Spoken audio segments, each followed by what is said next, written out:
দোকানের মতো যদি বাড়িতে বানাতে চান তাহলে এই পদ্ধতিতে বানিয়ে ফেলতে পারেন। স্কুলের টিফিনে কিংবা সকালের জলখাবারের জন্য মাত্র 10 থেকে 15 মিনিটের মধ্যে বানিয়ে ফেলা যায়। খুবই স্বাস্থ্যকর একটি রেসিপি। গুড ইভিনিং এভরিওয়ান, শতাব্দীর কিচেনে আপনাদের সবাইকে স্বাগত জানাই। আজকের রেসিপি সুজির ধোকলা। তাহলে চলুন শুরু করা যাক আজকের এই সহজ এবং সুস্বাদু রেসিপি। প্রথমে একটা বোলের মধ্যে 1 কাপ সুজি দিয়ে দেব, আর দিয়ে দেব 1/2 কাপ টক দই আর 1/2 কাপ জল।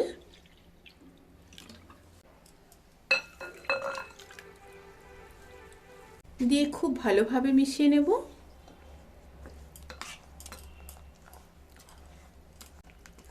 ভালোভাবে মিশিয়ে নিয়েছি। এবার 10 মিনিট একটু রেস্টে রেখে দেব। 10 মিনিট হয়ে গেছে।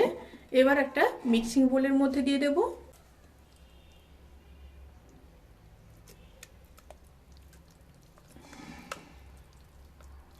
মিক্সিং বোলের মধ্যে দিয়ে একটা স্মুথ ব্যাটার রেডি করে নেব। ব্যাটার রেডি হয়ে গেছে। ব্যাটারের মধ্যে দিয়ে দেব পরিমাণ মতো লবণ আর 1 চামচ সর্ষের তেল।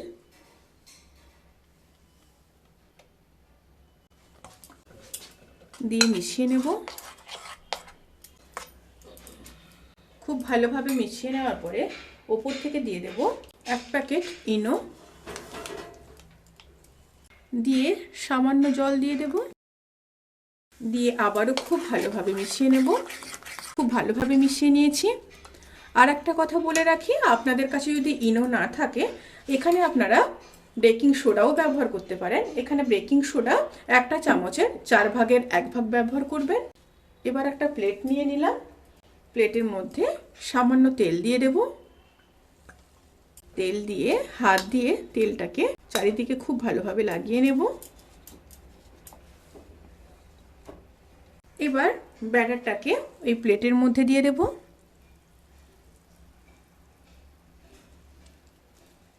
আর ওপর থেকে একটু লঙ্কার গুঁড়ো ছড়িয়ে দেব। এবার একটা কড়াইয়ের মধ্যে জল দিয়ে দিয়েছি, জলটা ফুটে এসছে। এবার তার উপরে একটা স্ট্যান্ড দিয়ে দেব। দিয়ে খুব সাবধানে প্লেটটাকে বসিয়ে দেব। এবার ঢাকা দিয়ে 10 থেকে 15 মিনিট স্টিমে হতে দেব।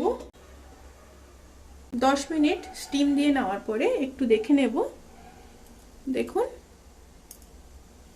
ধোকলা কিন্তু একদম স্টিম হয়ে গেছে। এবার গ্যাসের ফ্লেমটাকে অফ করে দেব। অফ করে ঠান্ডা করে তারপর ফিরে আসছি।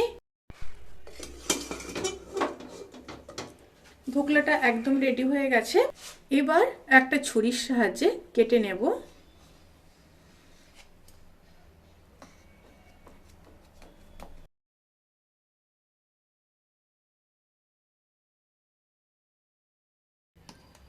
সাইড দিয়ে এইভাবে একটু ছাড়িয়ে নিতে হবে। এবার তুলে নেব।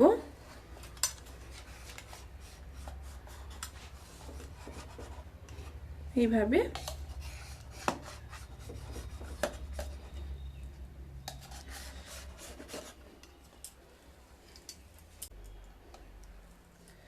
ধোকলাটা কতখানি স্পঞ্জি হয়েছে দেখেই বুঝতে পারছেন। এবার একটা তড়কা রেডি করে নেব। তার জন্য একটা তড়কা প্যান নিয়ে নিয়েছি। প্যান গরম হয়ে গেলে সর্ষের তেল দিয়ে দেব 1.5 চামচ মতো। তেল যখন গরম হয়ে যাবে দিয়ে দেব কারি পাতা আর দিয়ে দেব 2 কাঁচা লঙ্কা, 1 চামচ কালো সর্ষে। তড়কাটা রেডি করে নিয়েছি। এবার ধোকলার উপরে দিয়ে দেব তড়কাটা। সুজির ধোকলা কিন্তু সার্ভ করার জন্য একদম রেডি। অবশ্যই আপনারা ট্রাই করবেন। এবার গরম গরম সার্ভ করে দেব। রেসিপিটি কেমন লাগলো প্লিজ কমেন্ট করে জানাতে কিন্তু ভুলবেন না। যদি ভালো লেগে থাকে তাহলে সাবস্ক্রাইব করে পাশে থাকা বেল আইকন প্রেস করে নোটিফিকেশান অল করে রাখবেন। তাতে করে আমি যত রেসিপি দেব সমস্ত লিঙ্ক আপনাদের কাছে পৌঁছে যাবে। আপনারা সবাই ভালো থাকবেন, সুস্থ থাকবেন, সাবধানে থাকবেন। আজকের মতো এই পর্যন্ত। পরের ভিডিওর জন্য অপেক্ষা করুন। টাটা।